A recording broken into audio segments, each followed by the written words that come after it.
मर्यादा पुरुषोत्तम भगवान श्री राम के जीवन की कहानी से आज बच्चा बच्चा वाकिफ है। बचपन में या फिर लॉकडाउन में आपने रामायण तो जरूर देखी होगी। रामायण के लास्ट में हमें देखने को मिलता है कि भगवान राम जल समाधि के बाद गरुड़ पर सवार होकर बैकुंठ के लिए निकल जाते हैं। लेकिन इसके बाद अयोध्या और अयोध्या वासियों का क्या हुआ, ये किसी को पता हो या ना पता हो, लेकिन भैया अयोध्या में राम मंदिर बनकर तैयार हो चुका है, जिसका उद्घाटन 22 जनवरी 2024 को होने वाला है। ये आपको जरूर पता होगा।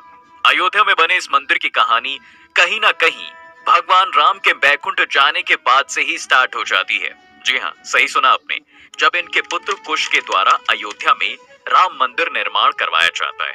अयोध्या में रामलला की प्राण प्रतिष्ठा को लेकर तैयारियां जोरों पर हैं, जिसमें सभी दिग्गज नेताओं के साथ फिल्म इंडस्ट्री के कलाकार भी शामिल होंगे। लेकिन क्या आपको इस मंदिर के इतिहास के बारे में पता है? अगर नहीं तो आज हम इस वीडियो में आपको बताएंगे कि कहां से शुरू हुई ये कहानी और इस कहानी में कब कब क्या क्या हुआ था। अब इस कहानी को शुरू करने से पहले हम आपको बता दें कि इस वीडियो को स्पॉन्सर किया है आर्टेरियम ने। जी हाँ, राम के दीवानों के लिए आर्टेरियम लेकर आया है अयोध्या के राम मंदिर का 3D मॉडल। इसमें आपको कुल उतने ही पिलर और गुंबद देखने को मिलेंगे जितने अयोध्या के राम मंदिर में है। अगर आप भी अपने घर राम मंदिर को स्थापित करना चाहते हैं तो मिस्टिका 10 कोड का यूज करने पर अभी आपको मिलेगा 10% का डिस्काउंट। डिस्क्रिप्शन में इसका लिंक दिया गया है, जल्दी से जाकर देखिए। राम मंदिर के अलावा आपको यहाँ पर और भी बहुत कुछ देखने को मिल जाएगा। अगर कुछ पसंद आता है तो ऑर्डर करना बिल्कुल ना भूलें। चलिए अब कहानी पर वापस आते हैं। देखिए, भगवान राम के बैकुंठ जाने के बाद इनकी 44 पीढ़ियों ने अयोध्या पर राज किया। जब राम के पुत्र कुश अयोध्या के राजा थे तो इन्होंने भगवान राम की जन्म स्थली पर एक जन्मभूमि मंदिर के साथ साथ कई छोटे छोटे मंदिर बनवाए। समय के साथ साथ इन मंदिरों की हालत जर्जर होती चली गई, जिन्हें बाद में 57 ईस्वी पूर्व के आसपास उज्जैन के राजा यानी विक्रमादित्य जी ने रेनोवेट करवाया। लेकिन अप्रैल 1526 में बाबर के भारत आने के बाद मुगल शासन की शुरुआत होती है। 1528 से 29 में बाबर अयोध्या जाता है तो अपने सेनापति मीर बाकी से मंदिरों को तोड़कर मस्जिद बनवाने का आदेश दे देता है। तो मीर बाकी मंदिरों को तोड़कर मस्जिद बनवा देता है और हिंदुओं के अंदर आने पर रोक लगा देता है। और फिर लगभग 190 साल बाद यानी 1717 ई में आमेर के राजा जयसिंह द्वितीय मस्जिद के बाहर जमीन देखकर आंगन में एक चबूतरा बनवाते हैं, जहां पर रामलला की मूर्ति को स्थापित किया जाता है। अब यहाँ होता क्या है कि मस्जिद के अंदर तो मुस्लिम नमाज करते थे, जबकि बाहर चबूतरे पर हिंदू भगवान राम की पूजा किया करते थे।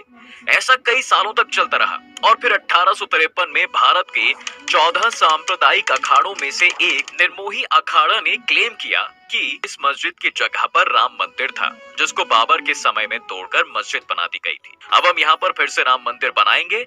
मुसलमानों के द्वारा इसका विरोध किया जाता है और फिर यहीं से हिंदू और मुसलमानों के बीच में लड़ाई शुरू हो जाती है। कई जगह पर दंगे होते हैं। इन दंगों को रोकने के लिए 1859 में ब्रिटिश सरकार चबूतरा और मस्जिद के बीच में एक फेंसिंग करवा देती है, जिससे ये मामला कुछ सालों के लिए तो सुलझ जाता है। अब होता क्या है कि 1885 में निर्माही अखाड़ा के महंत यानी रघुबर दास फैजाबाद डिस्ट्रिक्ट कोर्ट में राम चबूतरे पर छतरी बनाने के लिए अपील करते हैं, लेकिन उनकी अपील को खारिज कर दिया जाता है। अपील के खारिज होने से हिंदू कम्युनिटी में रोष की स्थिति पैदा हो जाती है और जगह जगह हिंसा शुरू हो जाती है। इस हिंसा में मस्जिद और राम चबूतरे के बीच बनी फेंसिंग के साथ साथ मस्जिद की दीवार को तोड़ दिया जाता है। ब्रिटिश सरकार द्वारा दीवार को फिर से बनवाने के साथ एक रूल बनता है कि मस्जिद को केवल जुम्मे की नमाज के लिए ही खोला जाएगा और फिर भारत देश के आजाद होने तक यही व्यवस्था जो है चलती रही थी। लेकिन आजादी के 2 साल बाद यानी 23 दिसंबर 1949 को सुबह होते ही हिंदू समुदाय द्वारा मस्जिद के अंदर घंटियों और शंखों की आवाज के साथ पूजा की जाती है, जिससे भीड़ एकत्र हो जाती है। हिंदुओं की भीड़ पूजा करने के लिए तो मुसलमानों की भीड़ इसका विरोध करने के लिए एकजुट हो जाती है और फिर से एक बार विद्रोह की सिचुएशन बन जाती है।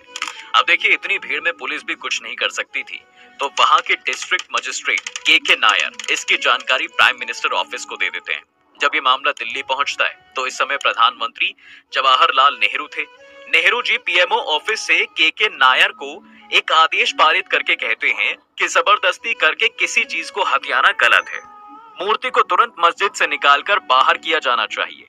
इसके जवाब में के नायर पीएम को एक लेटर लिखकर कहते हैं कि यहाँ की सिचुएशन को देखते हुए मूर्ति को किसी भी हालत में बाहर नहीं निकाला जा सकता, क्योंकि यहाँ के पुजारियों का मानना है कि बिना पूजा हवन किए मूर्ति को वहां से उठाया तो पाप लगेगा। अब पीएमओ की तरफ से के नायर के पास एक रिप्लाई आता है कि आपको जो आदेश दिया गया है उसका पालन कीजिए और मूर्ति को बाहर निकालिए।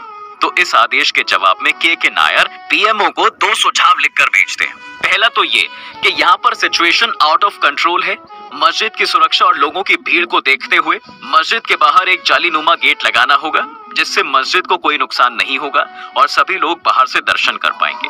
और दूसरा ये कि इस मामले को कोर्ट को सौंप देना चाहिए, जिससे कोर्ट का मामला आने तक सब लोग शांत रहेंगे। अब इन सुझावों के साथ ही के नायर ने अपना रिजाइन भी दे दिया।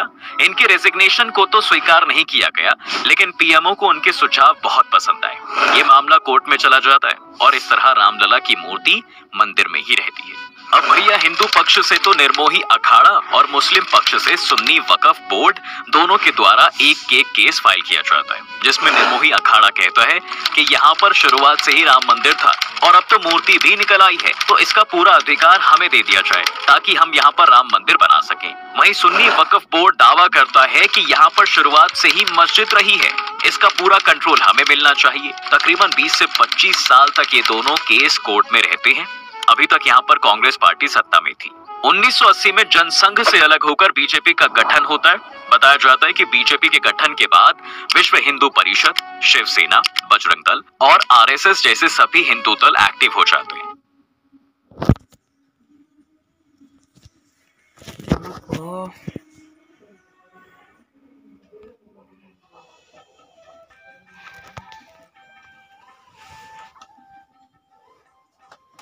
ಚೆನ್ನಾಗಿತ್ತು ಇಷ್ಟು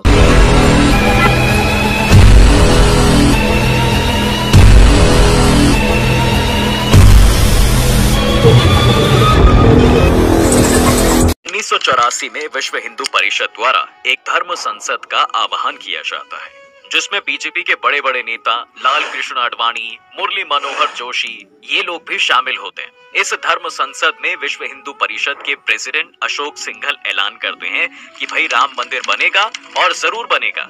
अब इस मंदिर को बनाने के लिए पूरे देश से ईंटें मंगाई जाएंगी। ये बात धीरे धीरे पूरे देश में फैल जाती है। 1984 ये वही साल था जब इंदिरा गांधी की मौत हुई थी और कांग्रेस की कमान उनके पुत्र राजीव गांधी को सौंपी गई थी। अब यहाँ होता क्या है कि बीजेपी तो खुलकर राम मंदिर के सपोर्ट में बोल रही थी, जिससे सभी हिंदू बीजेपी को सपोर्ट कर रहे थे। और इसी बीच 1986 में राम मंदिर के गेट खुलवाने का एक मामला कोर्ट में आता है, तो राजीव गांधी हिंदुओं का विश्वास जीतने के लिए 1 घंटे के अंदर मंदिर के गेट खुलवा देते हैं। इस न्यूज को दूरदर्शन के माध्यम से पूरे देश में ब्रॉडकास्ट किया जाता है। इससे मुस्लिम दल कांग्रेस से नाराज हो जाते हैं और सभी मुस्लिम नेता मिलकर कांग्रेस का विरोध करने के लिए बाबरी मस्जिद एक्शन कमेटी बनाते हैं, जिसका परिणाम ये होता है कि भैया कांग्रेस 1989 का चुनाव हार जाती है। राम मंदिर के सपोर्ट में होने की वजह से बीजेपी को इस चुनाव में फायदा मिलता है। जहां 1984 में बीजेपी को मात्र 2 सीटें मिली थी, अब 1989 चुनाव में 85 सीटें मिलती हैं। नेशनल फ्रंट के नेता वीपी सिंह बीजेपी का सपोर्ट लेकर प्राइम मिनिस्टर बनते हैं। नेशनल फ्रंट की सरकार बनने के बाद बीजेपी के नेता लाल कृष्ण आडवाणी ऐलान करते हैं कि राम मंदिर के सपोर्ट में गुजरात के सोमनाथ से लेकर उत्तर प्रदेश के अयोध्या तक पूरे 10,000 किलोमीटर तक रथ यात्रा निकाली जाएगी, जो 30 अक्टूबर को अयोध्या पहुंचेगी। अब गुजरात और राम मंदिर की चर्चा हो और नरेंद्र मोदी जी का नाम ना आए, ये तो हो ही नहीं सकता। जी हाँ, बिल्कुल, इस यात्रा में गुजरात से मोदी जी भी शामिल हुए थे। इस समय मोदी जी की उम्र महज 40 साल थी। कहा जाता है कि गुजरात में इस यात्रा के प्रबंधन में मोदी जी का अहम योगदान रहा। और फिर 25 सितंबर 1990 को सोमनाथ से यात्रा स्टार्ट होती है, जिसे कई राज्यों से होते हुए अयोध्या पहुंचना था। लेकिन इस यात्रा का विरोध किया जाता है और जहां जहां से भी ये यात्रा निकलती है, वहां इस यात्रा का विरोध शुरू हो जाता है। कई राज्यों में विरोध के बाद जब 23 अक्टूबर 1990 को ये यात्रा बिहार के समस्तीपुर में पहुंची, तो बिहार के चीफ मिनिस्टर और नेशनल फ्रंट पार्टी के सपोर्टर लालू प्रसाद यादव समस्तीपुर के डीआईजी को आदेश देते हैं कि इस यात्रा को रोक दिया जाए और लाल कृष्ण आडवाणी को अरेस्ट किया जाए। होता भी कुछ ऐसा ही है कि भैया डीआईजी के द्वारा बीजेपी के कुछ नेताओं के साथ आडवाणी को गिरफ्तार कर लिया जाता है और 12 दिन तक इन्हें सिंचाई विभाग के पोस्ट ऑफिस में रखा जाता है।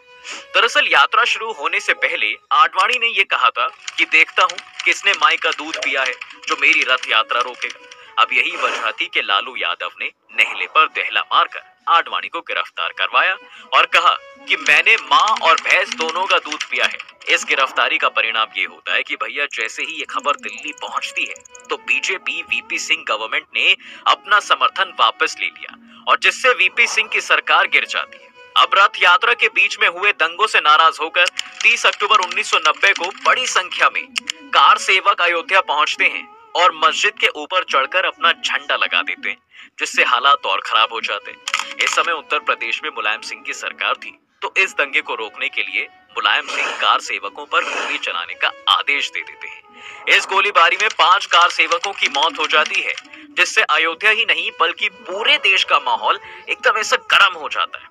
उमा भारती, अशोक सिंघल और स्वामी वामदेवी जैसे बड़े हिंदूवादी नेता अलग अलग दिशाओं से 5-5 हजार कार सेवकों के साथ गुस्से से भरे हुए हनुमान गढ़ी की ओर बढ़ते हैं। गुस्साई हुई भीड़ को देखकर पुलिस फायरिंग शुरू कर देती है, जिसमें कई कार सेवक मारे जाते हैं और फिर इनकी लाशों को रखकर विरोध प्रदर्शन किया जाता है और मुलायम सिंह यादव को मुल्ला मुलायम का टाइटल दे दिया जाता है। और इसी का परिणाम था कि भैया 1991 के चुनाव में मुलायम सिंह को हार का सामना करना पड़ता है और उत्तर प्रदेश में बीजेपी सरकार के मुख्यमंत्री बनते हैं कल्याण सिंह। लेकिन 1991 में राजीव गांधी की मौत होने की वजह से लोगों की सहानुभूति कांग्रेस को मिलती है, जिससे सेंटर में कांग्रेस की सरकार बनती है और प्राइम मिनिस्टर बनते हैं पीवी नरसिम्हा राव। यूपी में बीजेपी की सरकार बनने के बाद 10 जनवरी 1991 को अयोध्या के पुजारियों की सहमति से 2.77 एकड़ भूमि जन्मभूमि न्याय ट्रस्ट को दे दी जाती है।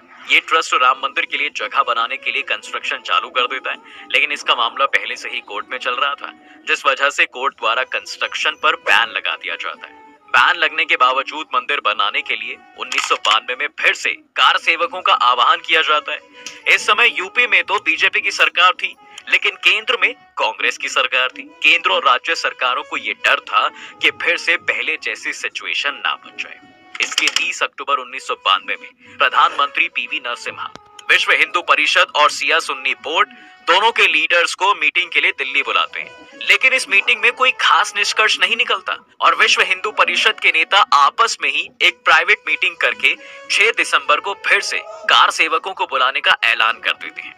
तो कांग्रेस के प्राइम मिनिस्टर यानी पीवी नरसिम्हा यूपी के चीफ मिनिस्टर कल्याण सिंह को प्रेसिडेंशियल रूल लागू करने के लिए बोलते हैं, लेकिन कल्याण सिंह आश्वासन देकर मना कर देते हैं और कोर्ट में हलफनामा देते हैं कि यहाँ पर कोई हिंसा नहीं होगी और इसकी जिम्मेदारी राज्य सरकार की होगी और किसी भी सिचुएशन में कार सेवकों पर गोलियां नहीं चलाई जाएंगी।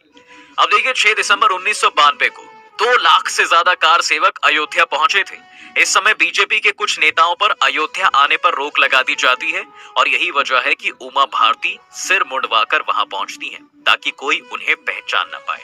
उमा भारती के अलावा अटल बिहारी वाजपेयी जी, अशोक सिंघल, लाल कृष्ण आडवाणी जैसे सभी बड़े नेता अयोध्या पहुंच जाते हैं और फिर ये भीड़ 5 बजे तक मस्जिद के तीनों गुंबद को तोड़कर मेन गुंबद की जगह पर एक छोटा सा मंदिर बनाकर रामलला की मूर्ति वहां पर रख देती है, जिस वजह से हिंदू और मुस्लिम लोगों के बीच दंगे होने शुरू हो जाते हैं और राज्य सरकार द्वारा की गई सारी व्यवस्थाएं फेल हो जाती हैं।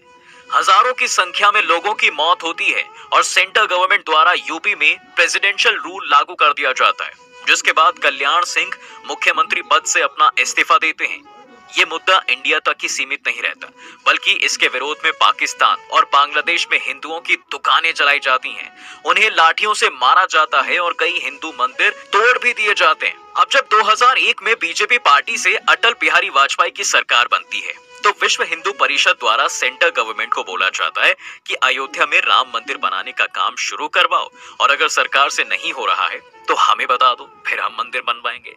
अब जब सरकार की तरफ से कोई प्रतिक्रिया नहीं मिलती तो भैया 15 अक्टूबर 2002 में विश्व हिंदू परिषद सैकड़ों कार्यकर्ताओं को बुलाकर मंदिर का निर्माण शुरू कर देती है।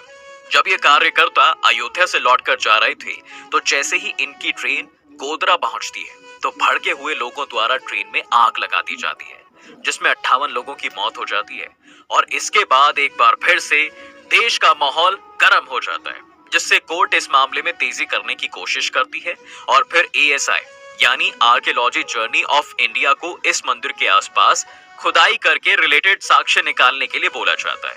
तकरीबन 6 महीने की खुदाई के बाद एएसआई की रिपोर्ट आती है, जिसमें 10वीं और 12वीं सेंचुरी के हिंदू मंदिरों के अवशेष मिलते हैं, जिसके आधार पर 30 सितंबर 2010 को कोर्ट का फैसला आता है, जिसमें कोर्ट पहली बार ये मानती है कि यहाँ पर राम जन्मभूमि थी और इस भूमि को 3 भागों में बांट दिया जाता है। सीता रसोई और चबूतरा निर्मोही अखाड़ा को दिया जाता है, सेंटर एरिया राम भूमि न्यास को दिया जाता है और बाकी का एरिया सुन्नी वक्फ बोर्ड को दे दिया जाता है। लेकिन कोई भी पक्ष इस फैसले पर अग्री नहीं करता है और 2011 में ये मामला सुप्रीम कोर्ट के पास चला जाता है और लगभग फिर से 6 साल तक सुप्रीम कोर्ट में पेंडिंग रहने के बाद 2017 में इस केस की सुनवाई शुरू होती है और लगभग 2 साल के बाद यानी 9 नवंबर 2019 को 5 जजेस की एक बेंच के द्वारा एएसआई की रिपोर्ट के आधार पर तकरीबन 2.77 एकड़ जमीन राम जन्मभूमि ट्रस्ट को दे दी जाती है। लेकिन इसका मालिकाना हक केंद्र सरकार के पास ही रहेगा और उत्तर प्रदेश सरकार को आदेश दिया जाता है कि मुस्लिम पक्ष को इस जमीन से दूर किसी और जगह 5 एकड़ जमीन सुन्नी वक्फ बोर्ड को मस्जिद बनाने के लिए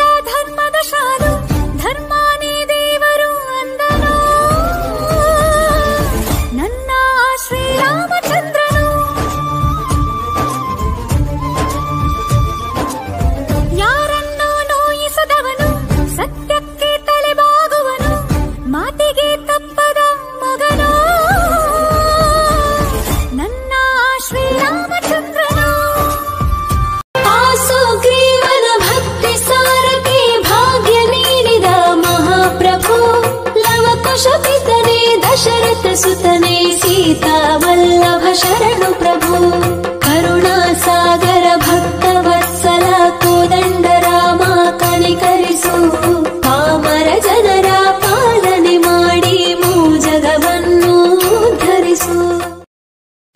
शुद्ध ब्रह्म परात्पर राम कालात्मक परमेश्वर राम शेषकल्प सुख निद्रित राम ब्रह्माद्यमर प्रार्थित राम राम राम जय राजा राम राम राम जय सीता राम।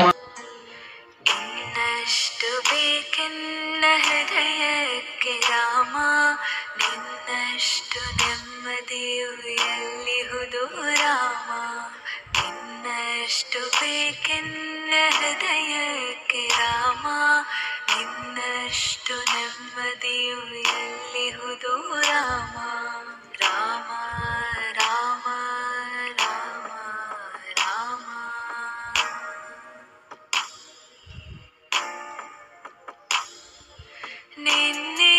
ನಿನ್ನಿಷ್ಟದಂತೆನ್ನ ಇಟ್ಟಿರುವೆ ರಾಮ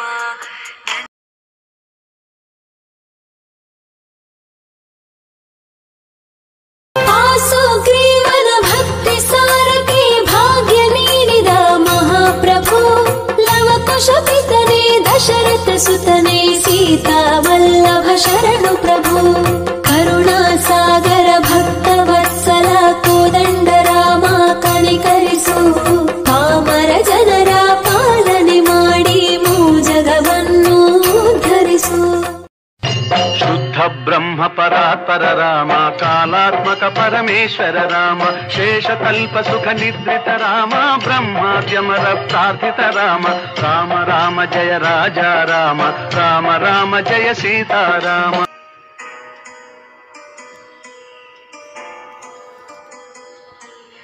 ಇನ್ನಷ್ಟು ಬೇಕೆನ್ನ ಹೃದಯಕ್ಕೆ ರಾಮ ನಿನ್ನಷ್ಟು ನೆಮ್ಮದಿಯು ಎಲ್ಲಿಹುದು ರಾಮ ನಿನ್ನಷ್ಟು ಬೇಕೆನ್ನ ಹೃದಯಕ್ಕೆ ರಾಮ ನಿನ್ನಷ್ಟು ನೆಮ್ಮದಿಯು ಎಲ್ಲಿಹುದು ರಾಮ ರಾಮ ರಾಮ ರಾಮ ರಾಮ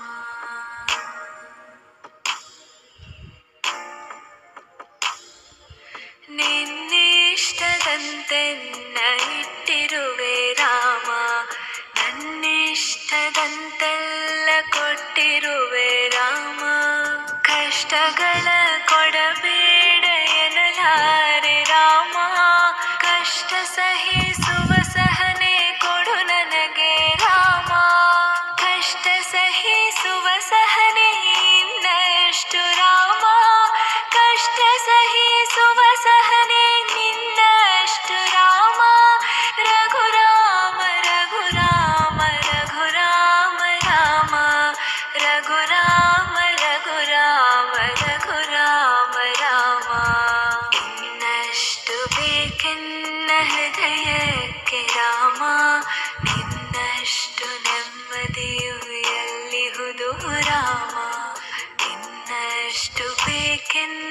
ಹೃದಯಕ್ಕೆ ರಾಮ ನಿನ್ನಷ್ಟು ನೆಮ್ಮದಿಯು ಎಲ್ಲಿಹುದು ರಾಮ ರಾಮ ರಾಮ ರಾಮ ರಾಮ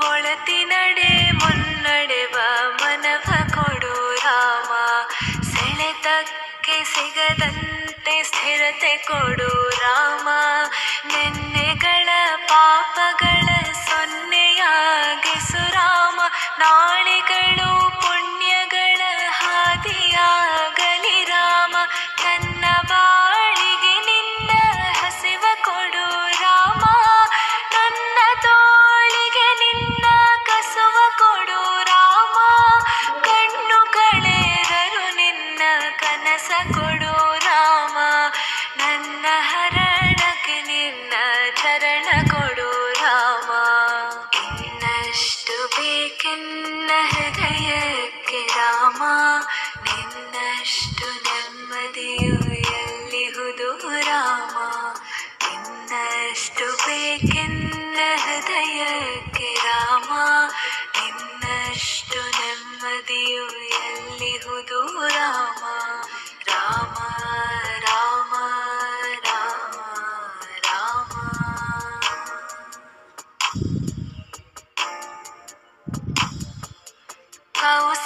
ಕೌಸಲ್ಯಾಗುವೆನು ಮಡಿಲಲಿರು ರಾಮ ವೈದೇಹಿಯಾಗುವೆನು ಒಡನಾಡು ರಾಮ ಪಾದುಕೆಯ ತಲೆಯಲಿಡು ಭರತನಾಗುವೆ ರಾಮ ಸಹವಾಸ ಕೊಡು ನನಗೆ ಸೌಮೇತ್ರಿ ರಾಮ ಸುಗ್ರೀವನಾಗುವೆನು ಸ್ನೇಹ ಕೊಡು ರಾಮ ಹನುಮನಾಗುವೆ ನಿನ್ನ ಸೇವೆ ಕೊಡು ರಾಮ ಹನುಮನಾಗುವೆ ನಿನ್ನ ಸೇವೆ ಕೊಡು ರಾಮ ಶಬರಿಯಾಗುವೆ ನಿನ್ನ ಭಾವ ಕೊಡು ರಾಮ ರಘುರಾಮ ರಘುರಾಮ ರಘುರಾಮ ರಾಮ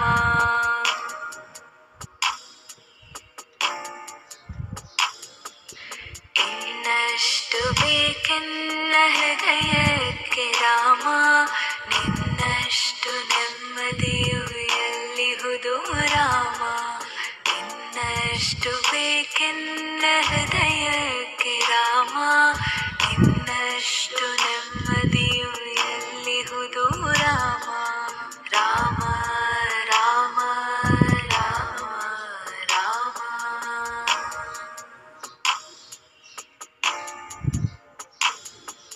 ಋತ ನೀನೆ ಋತು ನೀನೆ ಶ್ರುತಿ ನೀನೆ ರಾಮ ಮತಿ ನೀನೆ ಗತಿ ನೀನೆ ಧೃತಿ ನೀನೆ ರಾಮ ಆರಂಭ ಅಸ್ತಿತ್ವ ಅಂತ್ಯ ನೀ ರಾಮ ಪೂರ್ಣ ನೀ ಪ್ರಕಟ ನೀ ಆನಂದ ರಾಮ ಹರ ನೀನೆ ಹರಿ ನೀನೆ ಬ್ರಹ್ಮ ನೀ ರಾಮ ಹರ ನೀನೆ ಹರಿ ನೀನೆ ಬ್ರಹ್ಮ ನೀ ರಾಮ ಗುರಿ ನೀನೆ ಗುರು ನೀನೆ ಅರಿವು ನೀ ರಾಮ ಗುರಿ ನೀನೆ ಗುರು ನೀನೆ ಅರಿವು ನೀ ರಾಮ ರಘುರಾಮ ರಘುರಾಮ ರಘುರಾಮ ರಾಮ ನಗುರಾಮ ನಗರಾಮ ಜಗರಾಮ ರಾಮ ಇನ್ನಷ್ಟು ಬೇಕೆನ್ನ ಹೃದಯಕ್ಕೆ ರಾಮ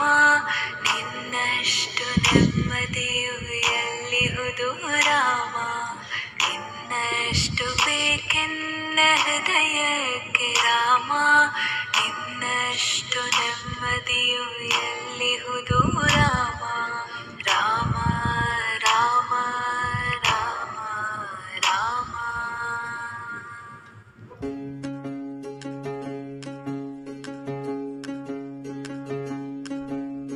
राम राम जय राजा राम राम राम जय सीता राम राम राम जय राजा राम राम राम जय सीता राम राम राम जय राजा राम राम राम जय सीता राम राम राम जय राजा राम राम राम जय सीताराम, राम राम जय राजा राम, राम राम जय सीताराम, राम राम जय राजा राम, राम राम जय सीताराम।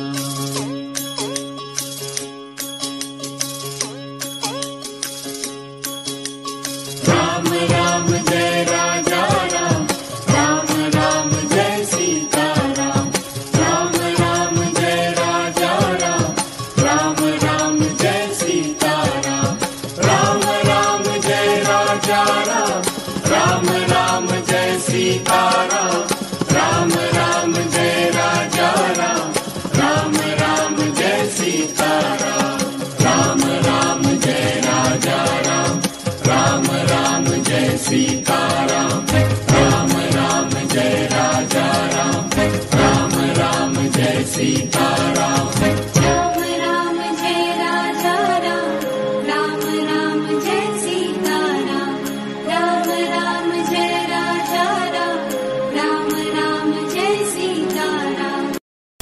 राम श्री राम, राम ರಘುರಾಮ, ನಿನ್ನನ್ನು ನೋಡಿದರೆ ಸಾಕಯ್ಯ, ಸ್ವರ್ಗವೇ ಭೂಮಿಗೆ ಬಂದ ಹಾಗಯ್ಯ. ಬೇಕಿಲ್ಲ ನಮಗೆಲ್ಲೆಲ್ಲೂ ನೀನೇ, ನೀನೇ ನಮಗೆಲ್ಲರೂ ರಾಮ ಶ್ರೀರಾಮ ರಾಮ. ನಿನ್ನಿಷ್ಟದಂತೆನ್ನ ಇಟ್ಟಿರುವೆ ರಾಮ, ನನ್ನಿಷ್ಟದಂತೆಲ್ಲ ಕೊಟ್ಟಿರುವೆ ರಾಮ. ಕಷ್ಟಗಳ ಕೊಡಬೇಡ ಎನ್ನಲಾರೆ ರಾಮ, ಕಷ್ಟ ಸಹಿಸುವ ಸಹನೆ ಕೊಡು ನನಗೆ ರಾಮ, ಕಷ್ಟ ಸಹಿಸುವ ಸಹನೆ ಇನ್ನಷ್ಟು ರಾಮ, ಕಷ್ಟ ಸಹಿಸುವ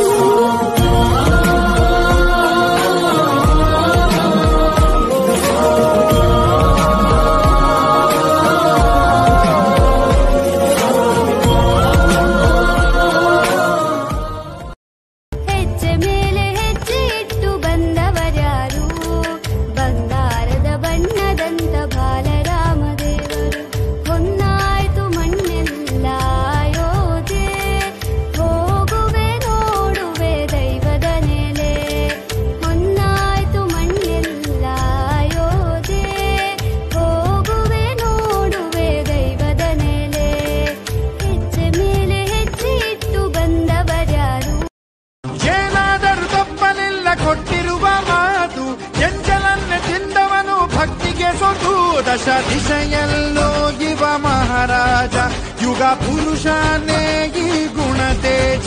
ಜಯ ಶ್ರೀರಾಮ ಎಂದು ಬರೆದಾಗ ಪ್ರತಿ ಜನುಮಾನು ಶುಭ ಶುಭ ಯೋಗ.